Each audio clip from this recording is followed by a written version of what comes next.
and welcome to a nice sunny Lincolnshire this morning for round 5 of the Paceboard MLR and Whiteline 22B.com Sprint Series. Now, this is one of the faster tracks in this championship and we've got a massive entry list. So let's bring you some of the action from this morning's practice runs.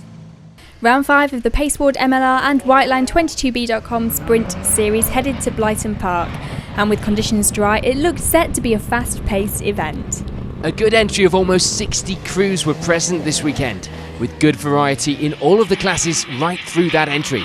Missing from last round, it will be straight back into it for Anthony Lidster here this weekend. Fastest on the practice runs this morning and the track suiting the car. He would have some very close competition though, and not from another Evo or Subaru, but from DUNCAN COWPER, the highest place of the guest class entries so far over the practice runs. This car's certainly looking fast out on the track, and no surprise with hardly any weight and the turbo from a 1980s F1 car.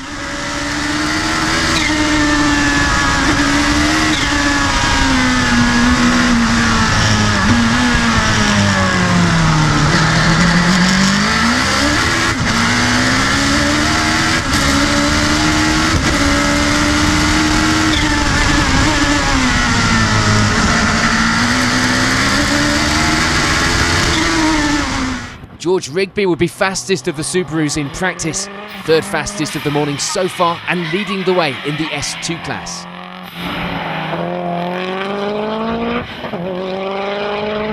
Paul Allen leads the way in Class C, just over 3 seconds off the lead, but only a fraction of a second behind Rigby in the overall standings. The practice runs though not always telling us the full picture, with many choosing to use them purely for picking lines and perfecting the lap before increasing the pace on the timed runs. Barry Jordan was struggling with the grip a little. He would clip a barrier in one of his practice runs, but when he wasn't hitting anything, the times were good. 5th place on the times overall and 2nd in Class C, just behind Allen. Andy Hill leads the way in the S3 class after the practice runs, the times getting better run by run. And with just less than 4 seconds off the fastest time, there could still be some in reserve for those timed runs.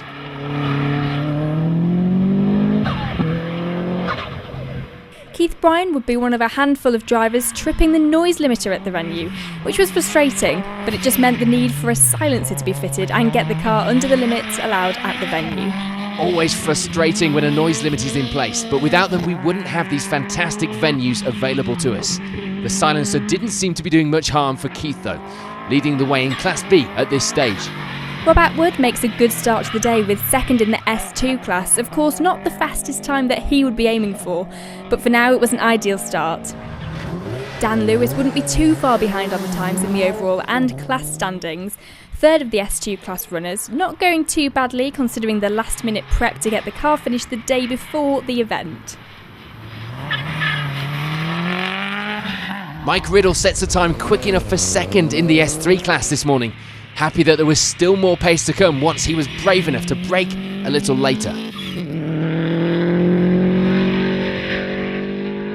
Richard Stokes with another suffering with the noise limits, unable to fully launch the car off the start line because of this. He was 2nd in Class D, of course some way behind the leader Anthony Lidster, but there was still only 6 seconds in it.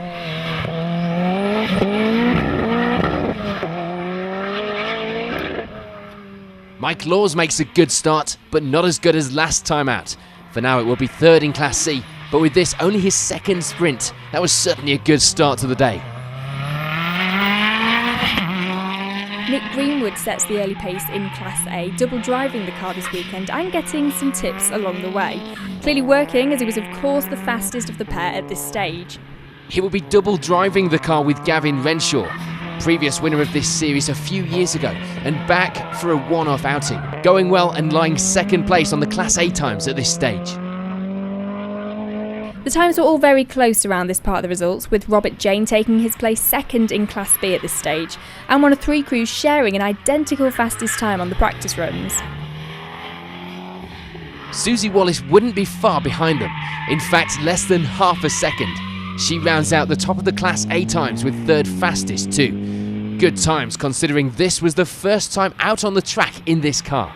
The car of course belonging to her boyfriend, who unfortunately for him would be a few places back on the times over the practice runs.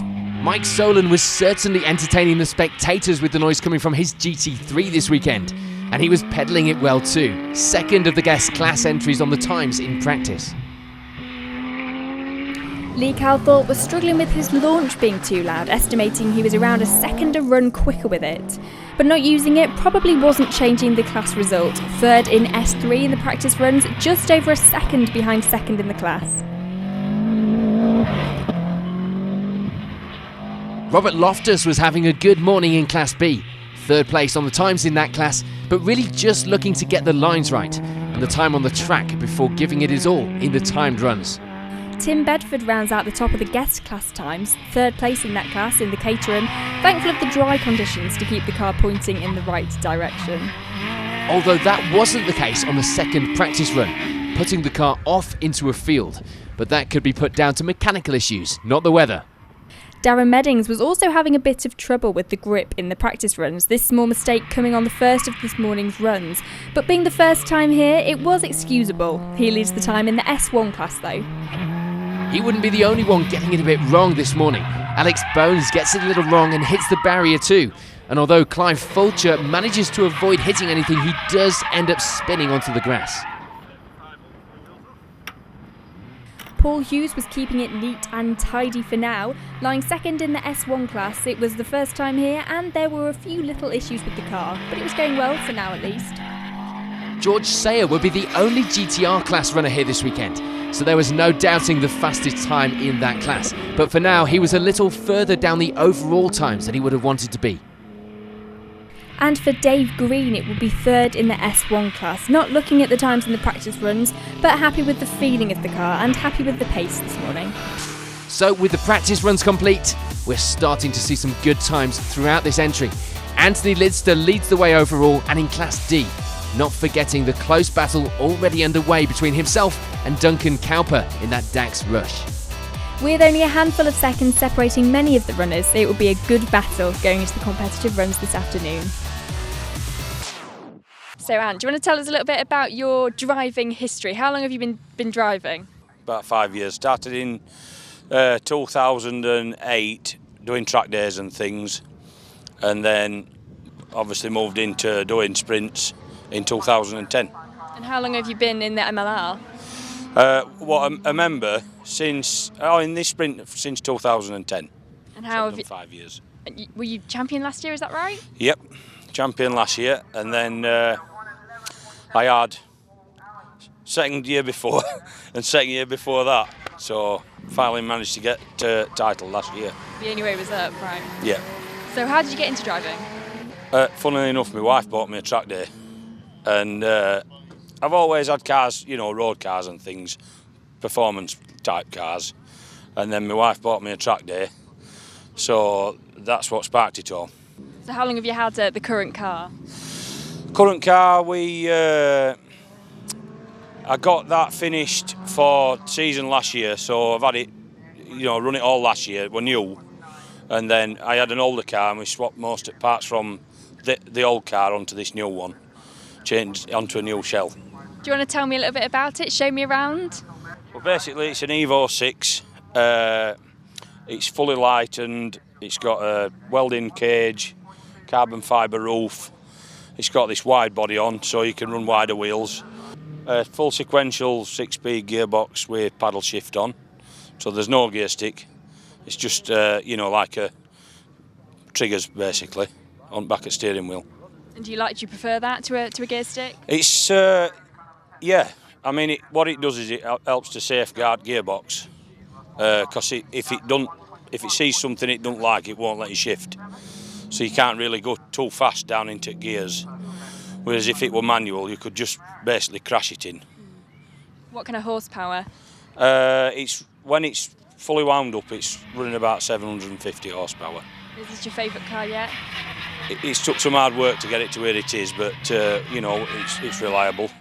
Ross Sport, I get a lot of parts from Ross Sport, and Gary from AP Tuning in Norwich looks after the car. I mean, Gary used to be a competitor here with us most of the time, but he's busy this year doing other things, you know, time attack and mechanicking for some other drivers.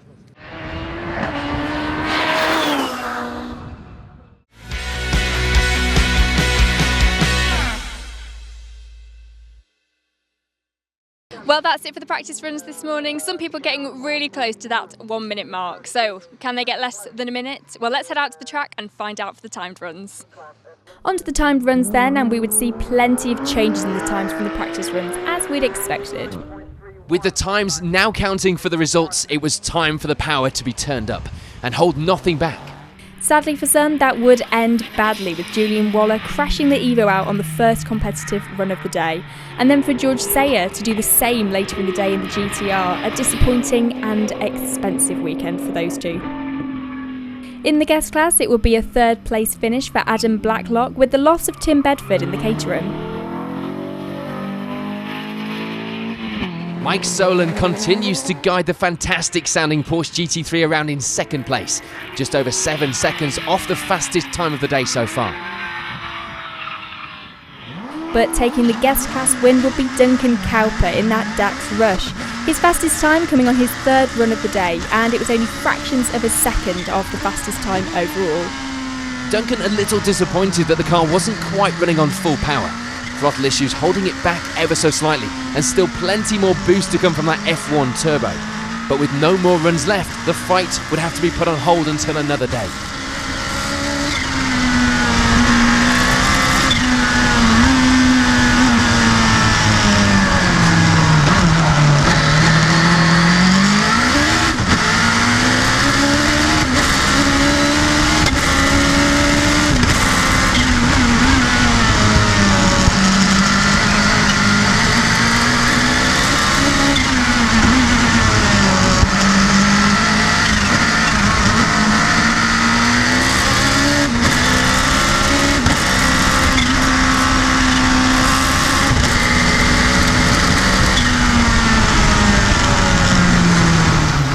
There wouldn't be much of a change in the S1 class. The times were still looking similar to the morning, and for Dave Green that meant third place in the class at the end of the day. For Paul Hughes, it will be second, clearly trying hard to get as much time out of that track as possible. This spin on the first of his competitive runs was evidence of that, but it got better from there on in, and second in the class was where it would end. So that means no change to the lead in the class either, with Darren Meddings walking away with the trophy. Still, he wasn't without moments of his own, and also clearly pushing hard for that class win this weekend. Darren, you're adding to your trophy collection. How has today gone? Yeah, good. It started off a bit slow. Wasn't really prepared last night and maybe stayed in the bar too long and paid for it this morning. But I woke up on the afternoon and yeah, everything was okay in the end. Yeah, how was the car on this track? The car was great. The car for once was absolutely perfect. It was just that I wasn't awake, and when I woke up, unfortunately the day was cut short because as I started to wake up, and it got stopped. Obviously, there's a few incidents today, weren't there? But no, it's been a great day, and the weather's held off, so no, I can't complain. James Birch sadly wasn't having much luck this weekend. The car repaired no problem after the crash at round 3, but it was feeling underpowered, and a clutch issue wasn't helping matters either. John Felsted rounds out the podium in the S2 class, managing to climb into that place after 4 fastest times on the morning's practice runs. Rob Atwood ends the day with second in the class. An all-out attack on the final run would be what secured him that place, with only fractions of a second keeping Felsted behind him. But the S2 class win this weekend would go to George Rigby. He'd held that position all day, but unfortunately the overall times of third place this morning had been passed, and it would be 7th overall at the end of the event.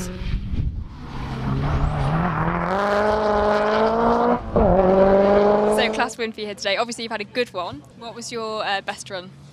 I think it was a 1:04.7, I think, round about then anyway. How do you think you managed to get that time? Well, I've got a new own developments turbo on for this round, so that helped a lot, to be honest. I can imagine, yeah. Did it take some getting used to? Or? No, it wasn't too bad. I got used to it quite quick, so it was okay. And will we be seeing you at Heathville?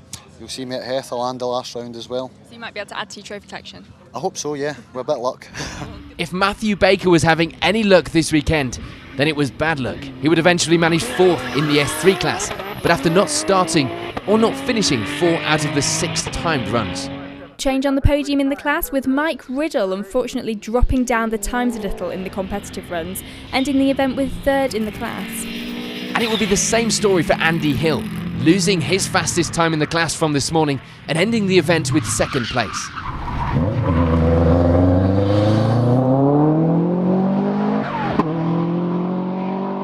But for Robert Whiteline, it would be a move in the other direction, turning this morning's 4th fastest time in the class into a 3rd fastest time overall, and of course the class win here at round 5.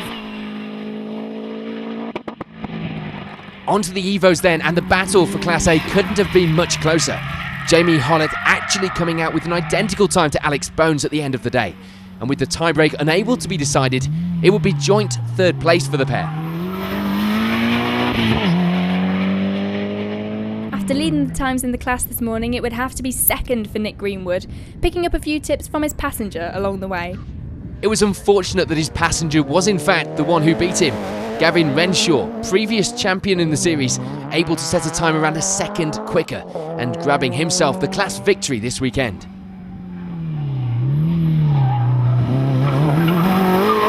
you got the class win here today. How has it been? Yeah, it's been a good day. I want to thank Nick Greenio, who came second, because it's his car that I was driving. Having never driven it before, it was a good day to get the result we did, and giving Nick a few tips as well on the way round. He wasn't far behind, so we had a good day. How do you think you managed it? I used to run in this series a few years ago. I won, I think it was like 2007, 8 and 9 maybe, and then I had a break for time attack, and now just come back and do an odd round every now and then.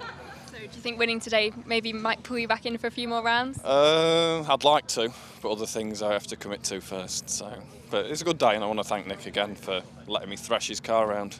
So well, we look forward to seeing you soon. Okay, thanks a lot. See ya. Class B would have some change, but not for 3rd place Robert Loftus. He continues to set those kind of times and ends the day on the final step of the podium. Robert Jane continues to lie 2nd in the class. He would be about 2 seconds off the fastest time in the class, but it was a good consistent podium place here at round 5. But the win this weekend would go to Stephen Peel. Problems on the practice runs meant not as much track time as possible, but it didn't change things, still the fastest time in Class B on his 5th run of the day. No change to Class C. Mike Laws keeps hold of that 3rd place with the time putting him just outside the top 10 overall in 11th too. And no change for Barry Jordan. He continues with the good times and keeps hold of that 2nd in class time from practice, and indeed 5th fastest time of the day overall. And for Paul Allen, it would still be the class lead right to the finish. His fastest time coming in the middle of the day on run 3. Enough for 4th fastest time of the day overall. For Richard Stokes, it would be a move down to 3rd in Class D, which would have been a surprise to him after lying 2nd in that class this morning with only 2 runners. The reason for that would be the inclusion of the class for Keith Bryan, obviously making changes to the car to put him in that class and taking 2nd place in it, which may have been a bad move, as he was of course leading the Class B times this morning. But for this weekend, the fastest time of the day returns to an Evo, with Anthony Lidster coming out on top after that close battle all day with Duncan COWPER in the guest class. It wasn't without its problems, breaking the steering on what was to be his final run of the day, luckily just managing his fastest time on the run previous. Anthony, it's not been an easy day for you, has it, today? We've had a few issues towards end. Other than that, it's not been too bad.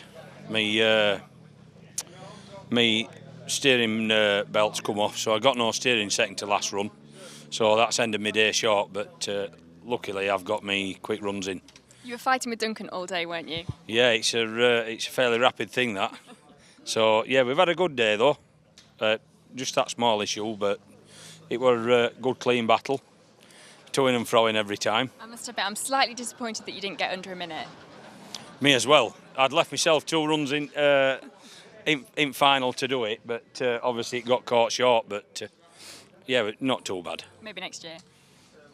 Yeah, I've done under a minute before, but right, it was a fair bit shorter. We'll see what happens, will we? You will do, yeah. Great, look forward to it. Thanks a lot. So confirmation then of the results at the end of the event. Anthony Lidster with that fastest time, though sadly not managing to get it under a minute this time around. Some close battles though right through the entry, and with just a couple more rounds remaining in this series, it was looking like a good end was in store for the season. Well, that's it for round 5 of the Paceboard MLR and Whiteline 22b.com Sprint Series. And it's been quite an eventful day here at Blyton Park, with Anthony Lidster taking the win but not quite getting his time under the 1 minute mark. So 2 more rounds remaining and we're heading to Norfolk next. Hopefully the sun will shine like it did here in Lincolnshire. We'll see you there.